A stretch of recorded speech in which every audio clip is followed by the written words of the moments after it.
খুবই ভালো লেগেছে, একদম স্যাটিসফ্যাকশন। আচ্ছা, খুব ভালো লেগেছে। হ্যালো এভরিওয়ান, কেমন আছো তোমরা সবাই? আশা করছি সবাই ভালো আছো। তো সকাল সকাল আজকে আমরাও বেরিয়ে পড়েছি। মানে আজকে আমার একটা পার্টি মেকআপ আছে, তো মোটামুটি বাড়ি থেকে 20 কিলোমিটার দূরে। তো সেখানেই যাচ্ছি আমি আর মা। চলো তোমাদের সাথে গিয়ে ওখানে আমি লুকটা শেয়ার করবো, কেমন হয়েছে না হয়েছে। চলো, সিগন্যাল পড়ে গেছে।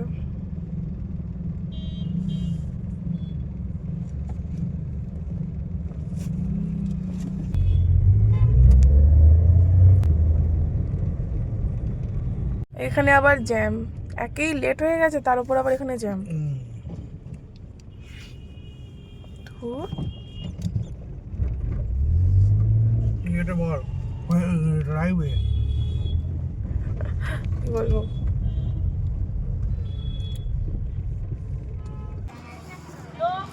এই যে বেলুন দিয়ে এখন হচ্ছে আমরা এসে গেছি, আর আমি আর মা বসে রয়েছি। তো এই যে হচ্ছে সমস্ত কিছু। তো এবার রেডিও করব আন্টিকে।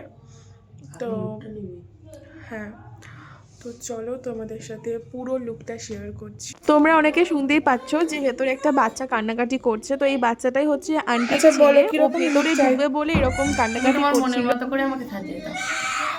ঠিক আছে, তুমি তো বলেইছিলে আমাকে যে কি কি মানে কিরকম কি সাজবে না সাজবে। হ্যাঁ, ঠিক আছে, চলো ফাইনাল লুকটা নিয়ে আসছি। ঠিক আছে। আজকে ছিল আন্টির ছেলের জন্মদিনের অনুষ্ঠান। জন্মদিনটা আগেই হয়ে গিয়েছিল, বাট অনুষ্ঠানটা উনি আজকে করেছিলেন। তো উনি আমাকে আগে থেকেই বুকিং করে রেখেছিলেন। ওনার কীরকম কী সাজবেন না সাজবেন আমাকে জানিয়ে রেখেছিলেন, বাট ওনার রিকোয়ারমেন্ট ছিল খুবই সিম্পল স্যাটেল মেকআপটা হবে, যেহেতু অনুষ্ঠানটা হয়েছিল দিনের বেলা। তো ওনার রিকোয়ারমেন্ট অনুযায়ী আমি ওনাকে সাজিয়েছি। কেমন লাগছে তোমরা সবাই জানো। লাগলো ফাইনাল লুকটা? খুবই ভালো লেগেছে, একদম স্যাটিসফ্যাকশন। আচ্ছা, খুব ভালো লেগেছে। সব কিছু পছন্দ হয়েছে তো? একদম ঠিক আছে, সেই তো। Thank you. আমি এখানে র ফটোগুলো অ্যাড করে দিয়েছি বিফোর আর আফটারে, তোমরা দেখলেই বুঝতে পারবে। আন্টিকে সাজানোর পর আন্টির বোন আমার কাছে সাজতে বসার, উনি একদম ওনার স্কিন টোন অনুযায়ী একদম ন্যাচারাল মেকআপ চেয়েছিলেন, আমি সেটাই করে দিয়েছি। এই হচ্ছে আফটার মেকআপ।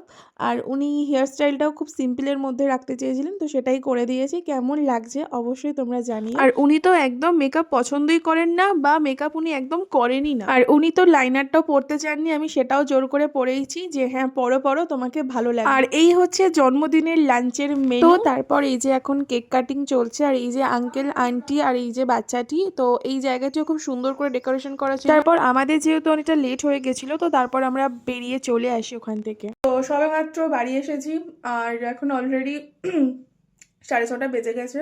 প্রচণ্ড বিধ্বস্ত অবস্থা চোখ মুখের, কারণ হচ্ছে সেই সকালবেলা কখন বেরিয়েছি, মানে 7:30 8টার সময়। এই সবে মাত্র বাড়ি এসেছি, আর ওখানে দুপুরবেলা আন্টি আঙ্কেল সবাই আমাকে এবং আমার মাকে দুজনকেই দুপুরবেলা খাওয়ার জন্য প্রচণ্ড রিকোয়েস্ট করে না খাইয়ে। তো খাওয়া দাওয়া করে ওখান থেকে আমি আর মা বেরোই। বাড়ি আস্তে আস্তে দেরি হয়ে গেছে, রাস্তাটা যেহেতু অনেকটা। এবার হচ্ছে ফ্রেশ হব। আর লুকটা কেমন লাগলো অবশ্যই তোমরা জানাতে ভুলো না। আর ওনাদের প্রত্যেকের খুবই পছন্দ হয়েছে, খুবই ভালো ব্যবহার প্রত্যেকের। যাই হোক, পুরো ভিডিওটা তোমাদের কেমন লাগলো অবশ্যই জানাতে ভুলো না। দেখা হচ্ছে তোমাদের সাথে পরের কোনো ভিডিওতে। সবাই ভালো থেকো, সুস্থ থেকো, টাটা। ওনারা খুব সুন্দর একটা রিভিউ আমাকে দিয়েছেন, তো সেটাই আমি তোমাদের সাথে শেয়ার করলাম।